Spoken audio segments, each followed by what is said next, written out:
প্রত্যেককে চিনে, কে অয়ন উসমানের সাথে, শামীম উসমানের সাথে, আজম উসমানের সাথে চলাফেরা করে সব জানে, পরিষ্কার। তো এখানে কেউ যদি বলে আমি এমপি হব, আমি এমপি হচ্ছি, এটা সে হলো বোকা। আমাকে অবঞ্চিত ঘোষণা করা হয়েছিল এই কুতুবপুরের যারা আওয়ামী লীগ করেছিলেন, যারা ছাত্রলীগ যুবলীগ করেছিলেন।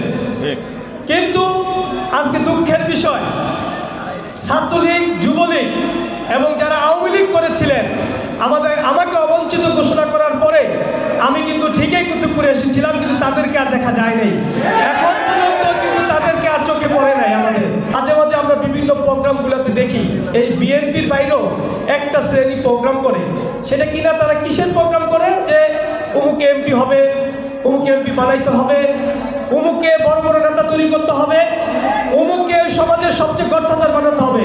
এইটি করে লাভ নাই, এই সময় চলে গেছে। 17 বছর কিন্তু আমাদের নেতা জনাব তারেক রহমান সবাইকে দেখেছে। এই নারায়ণগঞ্জে অধ্যাপক মামুন মাহমুদকে কেন চিনে, মাসুদুল ইসলাম রাজীবকে কেন চিনে, শহীদুল ইসলাম টিটুকে কেন চিনে? দীর্ঘ 17 বছর ফোন করে কাউকে কিন্তু খুঁজে পায় নাই। কাউকে একটা মিছিল করাবে, নারায়ণগঞ্জ শহরে গোলচত্বরে দাঁড়িয়ে একটা কথা বলবে, কি কথা বলবে?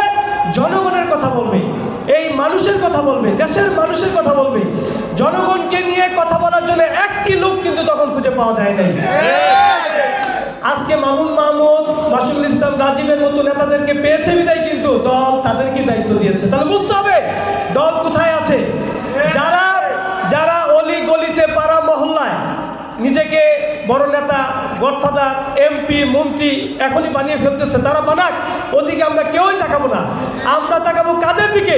জনাব তারেক রহমান যখন একটি প্রেসের মাধ্যমে আমাদেরকে হাতে প্রেস ধরিয়ে দিয়েছে, এই যে এখন থেকে তোমাদের নেতা কে, অধ্যাপক মামুন মাহমুদ, মাসুদুল ইসলাম রাজীব, দীপু ভূঁইয়া, শহীদুল ইসলাম টিটু, বাড়ি ভূঁইয়া, আমরা তাদেরকে স্মরণ করব। এর বাইরে যারা আমরা চিন্তা করি তারা আমরা দলের কেউ না, তারা দলকে ভালোবাসি না, তারা তারেক রহমানকে ভালোবাসি না, শহীদ রাষ্ট্রপতি জিয়া রহমান আদর্শকে ধারণ করি না। দেশনেত্রী বেগম খালেদা জিয়া আমাদের জন্য যে কষ্ট করেছে, যে ত্যাগ স্বীকার করেছে, সেটার সাথে আমাদের বেমানি করা হচ্ছে। যারা এদের বাইরে যারা চিন্তা করবেন, তাহলে মনে করবেন তারা দলের শত্রু, দেশের শত্রু, সমাজের শত্রু।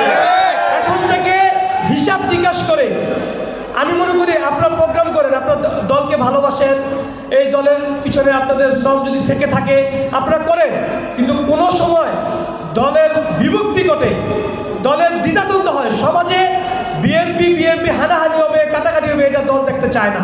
তারেক রহমান এটা দেখতে চায় না। তারেক রহমান দেখতে চায় আমি যেই সমাজে বাস করি সেই সমাজে যারা দলের আদর্শের সৈনিক, আমরা যারা বিএনপিকে ভালোবাসি, যারা বিএনপির জন্য পরিশ্রম করেছি, কষ্ট করেছি, সকল শ্রেণী মানুষ একটি কাতারে থাকবে।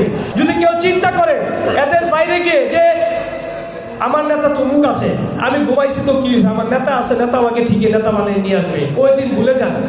ওই দিন অনেক আগেই চলে গেছে, 17 বছর আগে চলে গেছে। তারেক রহমান প্রতিটা, যেমন আমরা 5টা আঙ্গুল সুবহানাল্লাহ, আলহামদুলিল্লাহ, আল্লাহু আকবার বলি না, ঠিক তদ্রুপভাবে তারেক রহমানও প্রত্যেককে চিনে, কার কি নাম, কার কি পদ, কার কি এলাকা, কে কোন এলাকায় কি করেছে, কে অয়ন উসমানের সাথে, শামীম উসমানের সাথে, আজম উসমানের সাথে চলাফেরা করে সব জানে, পরিষ্কার। তো এখানে কেউ যদি বলে আমি এমপি হব, আমি এমপি হচ্ছি, এটা সে হলো বোকা। তার রাজনীতি করার যোগ্যতা এখনো তৈরি হয় নাই, সে রাজনীতি করার জ্ঞান এখনো তার আসে নাই। যে মনে করবে আমি এমপি হয়েছি, মন্ত্রী হয়েছি, সেই সবার আগে পা। কারণ তারেক রহমান এখন এইসব নিয়ে ভাবছেন না, তিনি ভাবছেন এখন দেশ নিয়ে, দল নিয়ে। যেদিন দেশ ঠিক থাকবে সেদিন দল ঠিক থাকবে। দেশও যদি না থাকে বাংলাদেশ জাতীয় দল থাকবে কি করে? তাই আগে দেশ বাঁচাতে হবে, তারপরে দলকে সুসংগঠিত করতে হবে।